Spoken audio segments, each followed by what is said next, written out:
was a little girl. Here, Emma can sit on your lap, big sister. The wind was howling outside, but the SUV drove incredibly steady. Down the street in the distance, I saw several thick trees completely uprooted by the wind. The apocalypse.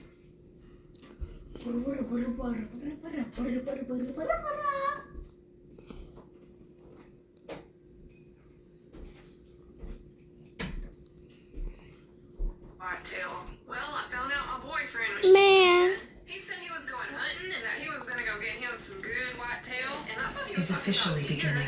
A A few minutes later, the SUV pulled up at the entrance of the Bawai complex. Thank you so much for the ride. Here, please take this. No need. It was on the way. Seeing that he wouldn't take the money, I didn't push it. Hey, the water and power might get cut off in a few days. While there's still time, you should probably stock up on rice, flour, oil, and dry goods. After dropping that hint, I hugged my giant box and ran against the wind into my building. Raindrops the size of beans were pouring down, looking like a totally soaked mess.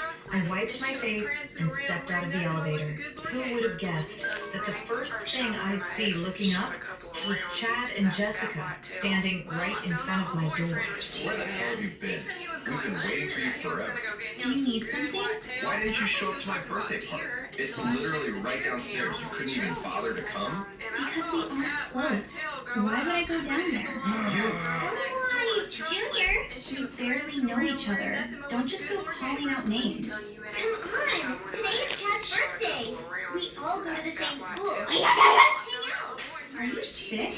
I told you, we aren't even close. Jessica was still forcing that fake, sweet smile. Asuka, I remember you had this really pretty hair clip. I was wondering, where did you buy it? I knew it. They only came here to try and steal my hair clip. You want it? Would you be willing to sell it to me? I really love it. I threw the hair clip directly onto the floor and stomped on it as hard as I could. The hair clip instantly shattered into pieces. Why did you crush it? Your liking it makes me sick. After binding with my dimensional space, the hair clip lost its original glow and became dull. It was completely useless now. Human nature is ugly. If I didn't destroy it right in front of her, who knows what psycho thing Jessica would do to get it. You two, stay the hell out of my sight from now on. After getting inside, I dove straight into the kitchen and started working non-stop. Since the typhoon just hit and everyone still has food, I need to cook all the heavy aromatic dishes right now. Later on, I won't dare to casually fire up the stove, or the smell will definitely attract unwanted attention. By 9 a.m. the next morning, the sky outside was still a gloomy gray, the typhoon and heavy rain roaring together. My phone had 99 plus unread messages. Everyone was posting pictures and videos of the storm damage. A lot of people were starting to realize something was seriously wrong. Just then, I heard the sound of a power drill. It sounded like it was coming from next door. But wait, I remember I'm the only one living on this floor. Hesitating for a second, I decided to peek out and see what was going on. To my surprise, I saw a familiar figure installing a security door. It's him? The guy who gave me a ride home from the delivery station yesterday. He looked slightly surprised to see me, gave a small nod, and then went right back to working on the door. I quickly said hi and darted back into my apartment. In this life, it feels like everything has changed. Not only did the typhoon arrive early, but I even got a new neighbor. And he's actually installing 3 stainless steel security doors in a row? What normal person does that? He definitely knows something. Even though he helped me out before, in the apocalypse, you have to stay on guard. Meanwhile, the violent typhoon was slamming against the walls outside, the heavy rain smacking against my riot-proof glass. Just over one night, the streets were completely flooded, and cars parked in low-lying areas were literally washed away. Around noon, I made a simple bowl of tomato and egg noodles. When I turned off the rain-hood exhaust, I faintly heard a child crying. I went to the peephole and looked out. It was Emma.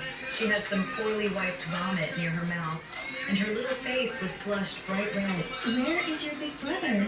My brother is gone. Emma doesn't want to be left alone. She looked like she was running a high fever. I quickly found some children's cold medicine with fever reducer in it. I cracked the door open and handed it to her, telling her to take the medicine and go back inside to get some good sleep. Emma listened to me and went back inside like a good girl.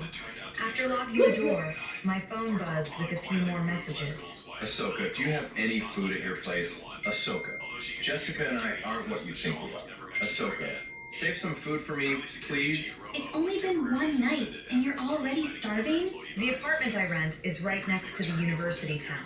A lot of students love renting in this complex. And Chad lives right downstairs on the 8th floor. Ahsoka, can I come up to see you? Looking at his messages, I was completely speechless. How can someone be this shameless? Without a second of hesitation, I blocked and deleted his number. Realizing he wasn't getting anything out of me, Chad immediately turned to the community group chat and started begging there. By now, the group chat was already flooded with people asking for help. I thought about it for a second, then decided to join the begging squad to blend in. Willing to pay top dollar for instant noodles. After sending that, I ignored the rest of the chat. By 4 p.m., the sky was still ominously dark, and the floodwaters on the street were rising higher and higher. After taking a quick nap, I woke up to find out that the first floor of our building was completely underwater, and the power was out for the entire building.